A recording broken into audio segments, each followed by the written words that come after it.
We're on the road to the resurrection with Jesus, leading up into Resurrection Sunday. And today we're going to talk about Jesus and his ministry, how available and accessible he really is. John 3:17 says, "For God did not send his Son into the world to condemn the world, but that the world through him might be saved." The word saved there is the all-inclusive word sozo. In the Greek, it means to be healed, to be delivered. It provides protection, provision, preservation, and soundness and wholeness. So it's the all-inclusive word in the New Testament. Jesus came to bring salvation, God's salvation, which includes all of those aspects. Luke 19:10 says, "For the Son of Man has come to seek and save that which was lost." So we could see the purpose for which Jesus came. And then 1 John, verse 3 and verse 8, it says, chapter 3 and verse 8, it says, "He who sins is of the devil, for the devil has sinned from the beginning. And for this purpose or reason the Son of God was manifested or came, that he might destroy the works of the devil." So he's not condemning us. He came to save us. He's come to seek us. He doesn't want us to be lost. And he came to destroy every stronghold and every aspect of the enemy's work upon humanity. As Jesus traveled the road to his resurrection, his fame grew. It began to swell. Momentum was beginning to happen in his life. And it became very difficult for Jesus to go anywhere without the multitude surrounding him. It just became a very large and cumbersome journey for Jesus. He just couldn't go anywhere without people pressing and placing demands on him. But our loving Lord was more than present in people's lives. He was available and accessible. He wasn't just among the people. He was there for the people. And I think that's something that we need to consider when we talk about someone who's as famous as Jesus. We think of people maybe that are in that category in our culture, and they travel with security personnel, bodyguards, they have an entourage, and they're trying to protect these people so they can go from place to place. And they're among the people, but they may not be with the people or for the people. It's just they have to get from their home to a restaurant or to some venue where they're doing a sporting event. But there are always demands placed upon them, and by their fans, by their followers, and sometimes by their skeptics and those that are their enemies. But they can't go anywhere without people pressing in and wanting to touch them, wanting to be around them, wanting an autograph, wanting a picture, or anything like that. But Jesus was in a whole different stratosphere than these individuals. No one had the demands placed on him like Jesus did. And Jesus was loving, he was gracious, he was patient. He just wasn't among the people. He was there for the people, and he was accessible. He was available. We're going to see that in our reading here in Mark's Gospel here in a minute. He was so near that he could recognize an individual's faith in the midst of the masses, and he is still the same today. I think one of the things we need to remember is that a mass of people or a multitude of people is made up of individuals. Maybe lots of individuals, but everyone has a name and has a story, has a need. Something has brought them to that particular place to come and to be, with Jesus. And Jesus is traveling now, and as I said, it's become quite a challenge, even to the point where when he ministers to certain individuals, he asks them, please don't tell anybody about this, because his heart was to get to as many people and as many places as he could, knowing that he was on a strict timeline because Passover was approaching and he knew what was in front of him. So he was busy, he was active day and night. And let's now take a look at Mark's Gospel, chapter 5. And we're going to read the entirety of this chapter. So if you find yourself wandering, I'm going to go at a rhythm and a cadence that I'm trying to allow us all to be pulled into what's happening here at this time in Jesus' life. Mark's Gospel, chapter 5, it says, "Then they came to the other side of the sea, to the country of the Gadarenes. And when he had come out of the boat, immediately there met him out of the tombs a man with an unclean spirit, who had his dwelling among the tombs, and no one could bind him, not even with chains. And because he had often been bound with shackles and chains, and the chains had been pulled apart by him, and the shackles broken in pieces, neither could anyone tame him. And always, night and day, he was in the mountains and in the tombs, crying out and cutting himself with stones. When he saw Jesus from afar, he ran and he worshiped him. And he cried out with a loud voice and said, "What have I to do with you, Jesus, Son of the Most High God? I implore you by God that you do not torment me." For he said to him, "Come out of the man, unclean spirit." And he asked him, "What is your name?" And he answered, saying, "My name is Legion, for we are many." Also he begged him earnestly that he would not send them out of the country. And now a large herd of swine was feeding there near the mountains. So all the demons begged him, saying, "Send us into the swine, that we may enter them." And at once Jesus gave them permission. Then the unclean spirits went out and entered the swine, and there were about 2,000. And the herd ran violently down the steep place into the sea and drowned in the sea. So those who fed the swine fled, and they told it in the city and in the country, and they went out to see what it was that had happened. Then they came to Jesus and saw the one who had been demon-possessed and had the legion sitting and clothed and in his right mind, and they were afraid. And those who saw them, how it happened to him who had been demon-possessed, and about the swine. And then they began to plead with him to depart from the region. We got into the boat.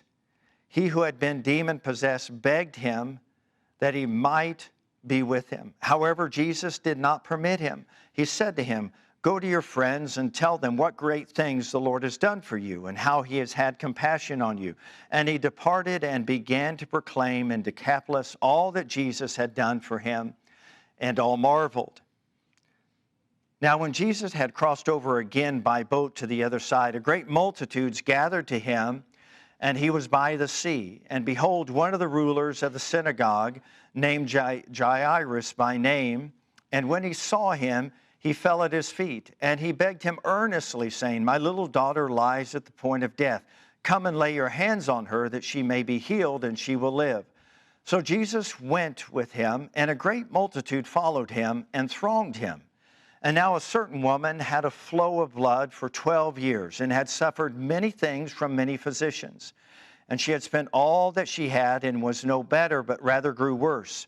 And when she heard about Jesus, she came behind him in the crowd and touched his garment. For she said, "If only I may touch his clothes, I shall be made well."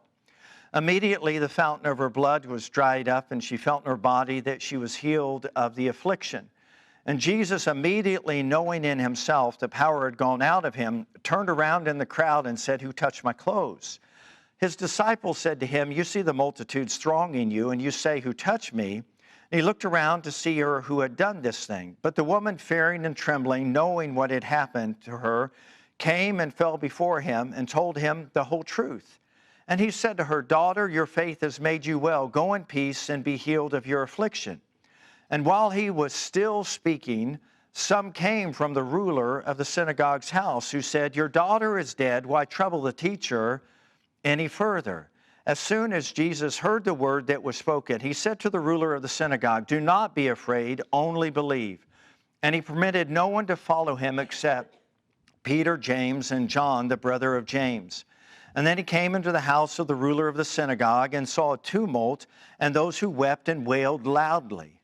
And when he came in, he said to them, "Why make this commotion and weep? This child is not dead, but sleeping." And they ridiculed him. But when he had put them all outside, he took the father and the mother of the child and those who were with him and entered where the child was lying. Then he took the child by the hand and he said to her, "Talitha cumi," which is translated, "Little girl, I say to you, arise."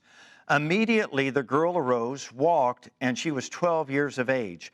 They were overcome with great amazement, but he commanded them strictly that no one should know it, and said that something should be given her to eat. God bless the reading of his word. Amen. All three of these categories are I put in your notes, all three are helpless and hopeless scenarios.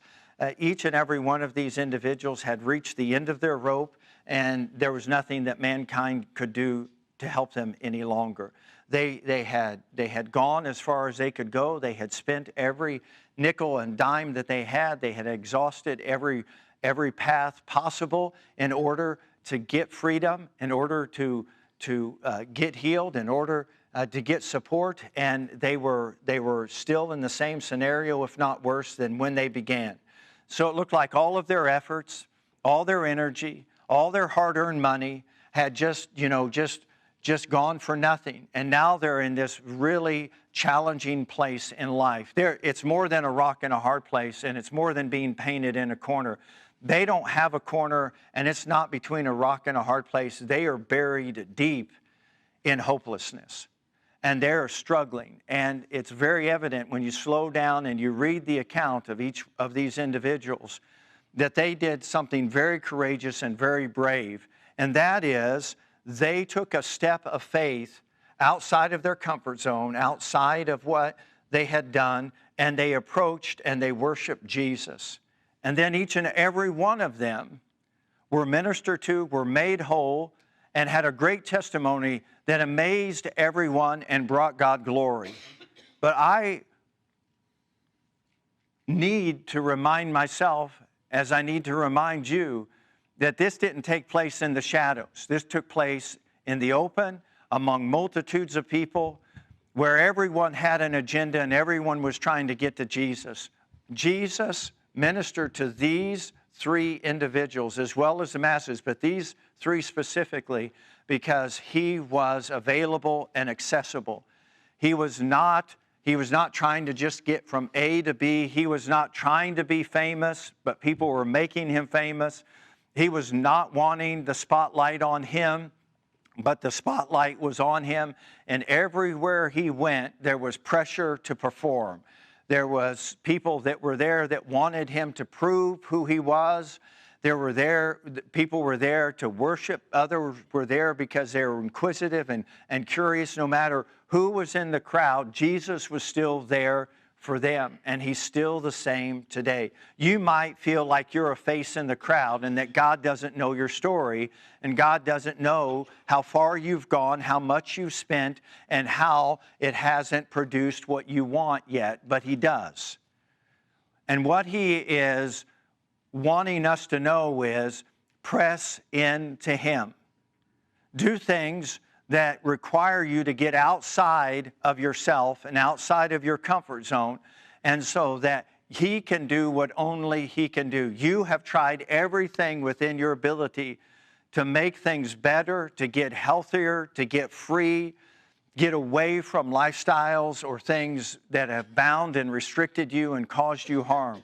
So over the next few minutes, I'm going to just break down each and every one of these scenarios just for a moment to let you see the steps of faith that they took. And if we are inspired by their story, then I believe the Holy Spirit can inspire us to do things, and we'll get results in our life the way they got results.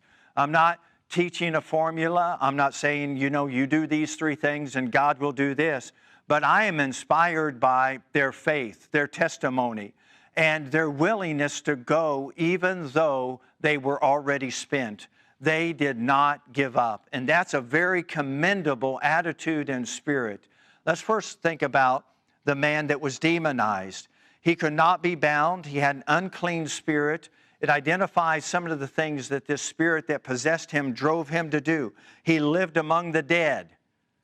He could not live among the living. He lived in the tombs. He lived in the cemeteries. He was cutting and harming himself. He was suicidal.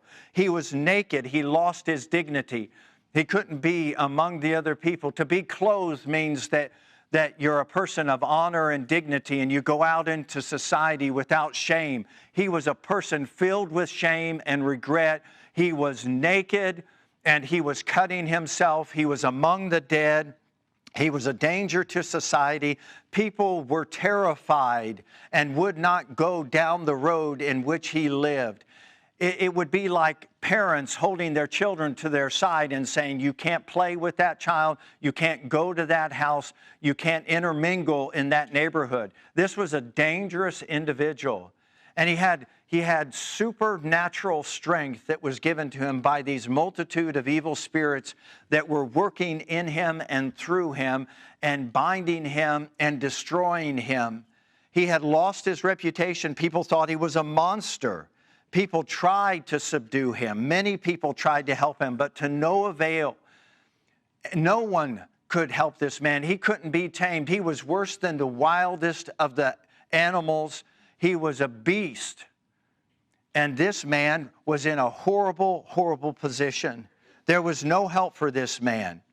The reputation of this man is he's a horrible person, and perhaps he is being punished by the devil for the choices that he has made in his life. This is his lot in life.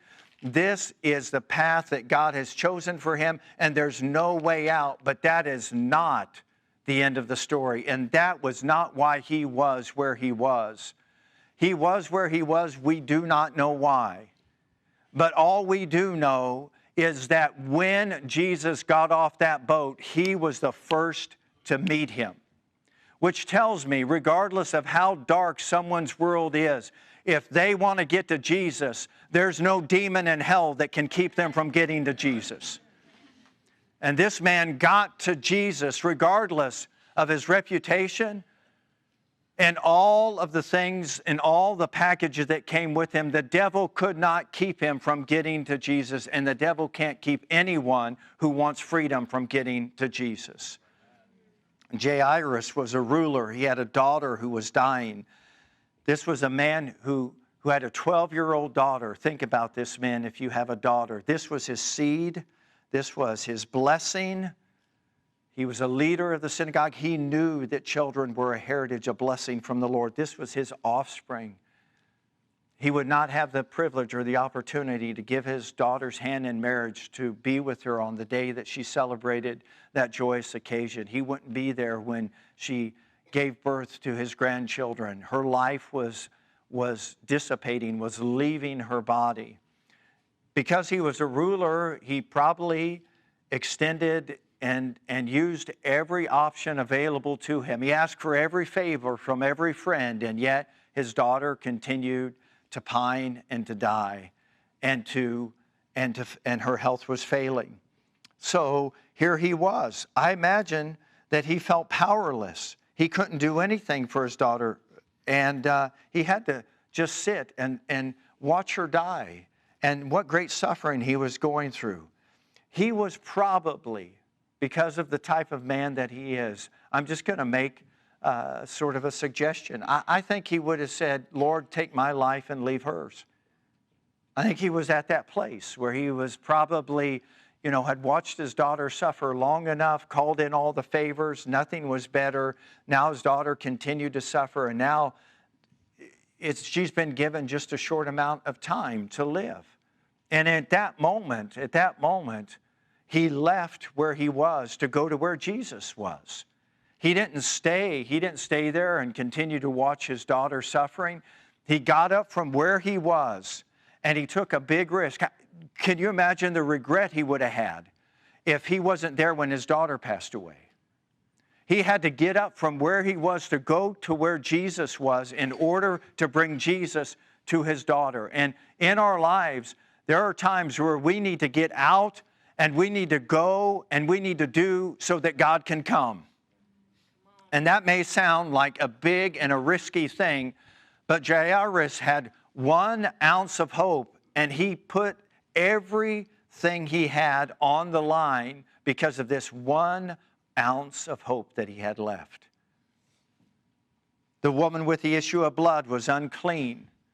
She was unclean in a different kind of way that the demonized man was. The demonized man was possessed. The woman just had an infirmity. It was a sickness, and she was hemorrhaging now for 12 years. So she was anemic, she was weak, she couldn't enter in among society, she was an outcast, she would have been in the same category as a leper, and those people weren't looked upon favorably.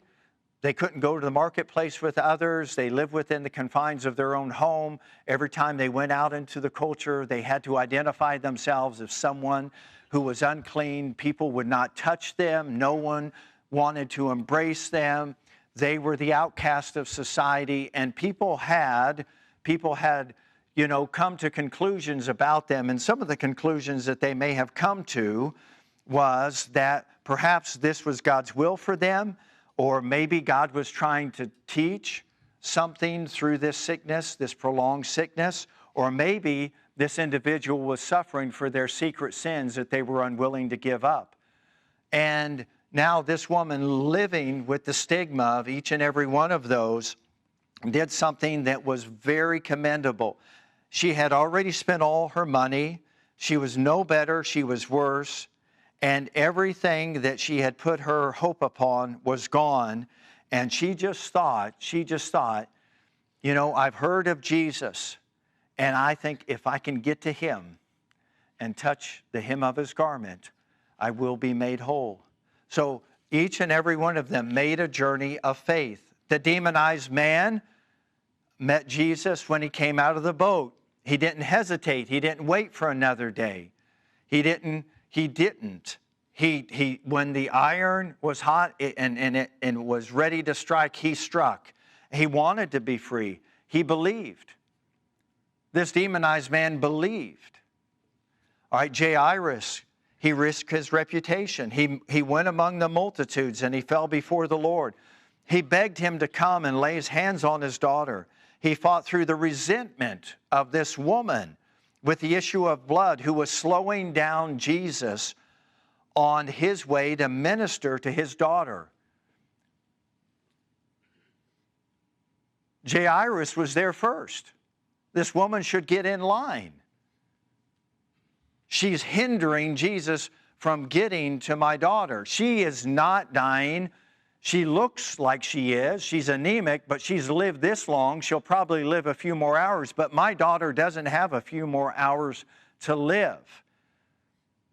And Jairus had to fight through that resentment that this woman came and interrupted Jesus' journey on the way to minister to his daughter.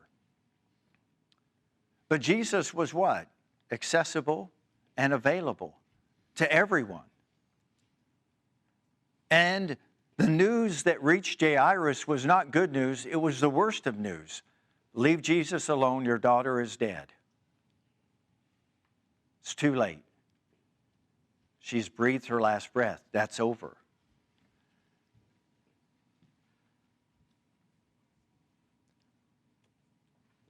The demonized man received what mankind could not provide.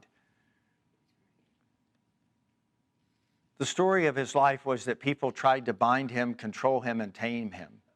You can't do that to someone who's possessed by an evil spirit. That spirit has to be addressed and dealt with. Jesus addressed the spirit, and the unclean man was loosed. He was made clean.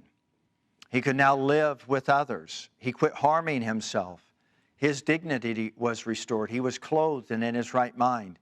He was no longer a threat to society. He was someone that people were marveled and were amazed that this is the man that was once tormented, that held our whole community captive. You couldn't even enter and go down this road to enter into our town because this man, it was so volatile. All of that had changed in a moment of time when he got to Jesus. His testimony amazed and impacted many for God. The woman was made whole and told all that Jesus had done for her. She didn't hold anything back. And Jesus found her in the midst of the crowd. And he still finds people in the midst of the crowd who touch him by faith. And Jairus' daughter was raised, and everybody was amazed and awestruck and wondered, who is this man that even raises the dead? Today, Jesus is available and accessible to us. Whether we're bound, whether our children are not doing well, and their health is failing, or their spiritual life is in the category of death, or whether people have been suffering for many years. The enemy is crafty, deceitful, wily, all of the above. And he's probably been whispering to some of you that you're suffering because of secret sin, or maybe God is trying to teach you a lesson. Maybe, or perhaps, you felt like this is what I get for the past sins that I have committed, and this is the consequences that I must suffer, and now I have to be bound, I have to be sick, I have to welcome and accept death prematurely, and none of those things are true. When they heard about Jesus, all of them heard. A ray of light came into their dark world. A ray of light. And that's all it takes is a ray of light to drive back the darkness. That ray of light brought a path that they could walk on. And it led them right to Jesus. And Jesus does what Jesus does. He ministers to us. You may be here and you haven't been thinking well. You haven't been acting well. You've even had thoughts of harming yourself. Maybe you're concerned that, my reputation, I can't go out. I can't be that vulnerable. I can't, risk taking that step of faith. After all, what would people think? Jairus put all of that aside because what was more important to him was getting to Jesus.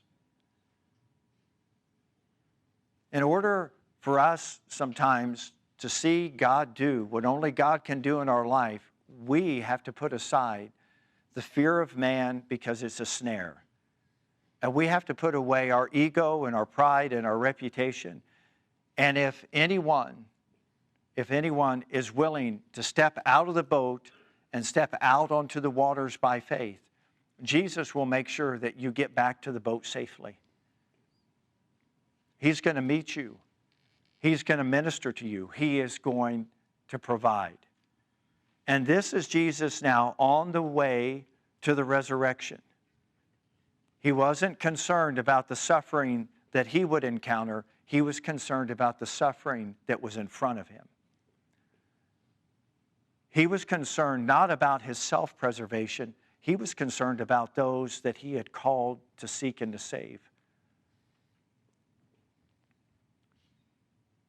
He was not afraid of the enemy. He was there to destroy the works of the enemy.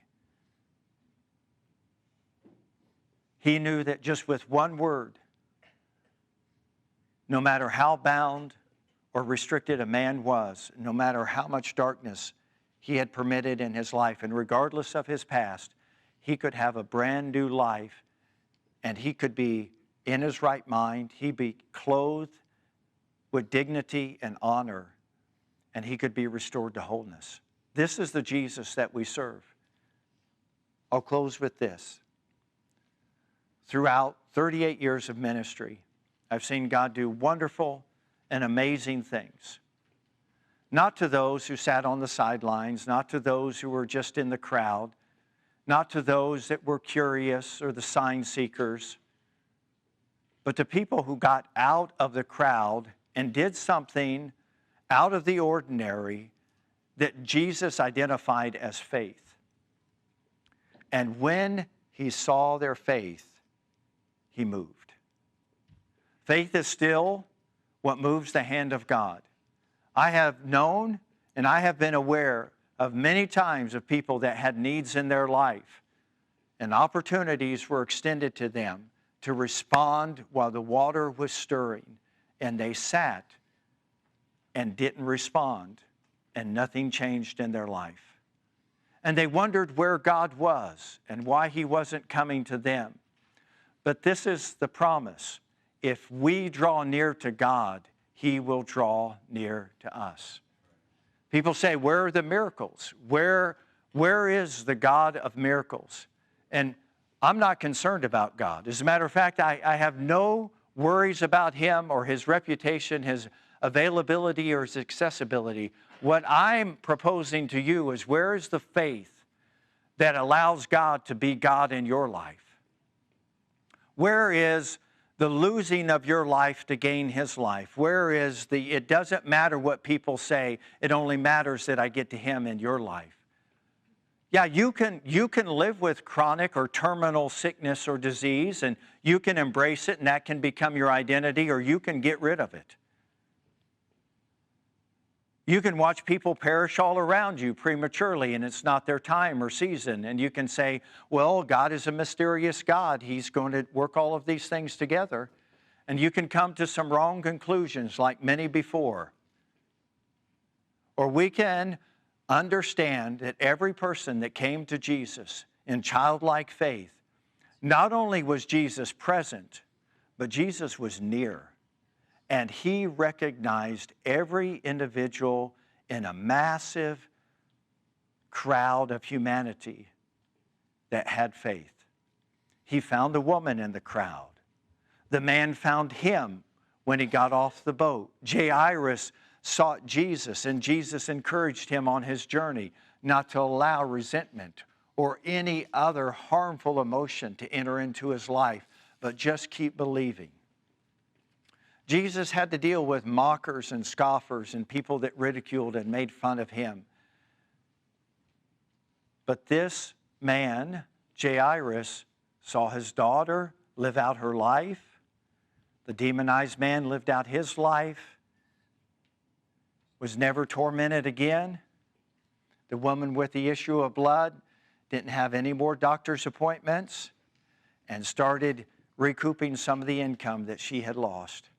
This is the God that we serve. On the way to the resurrection, Jesus ministered to the individuals. He's still the same today.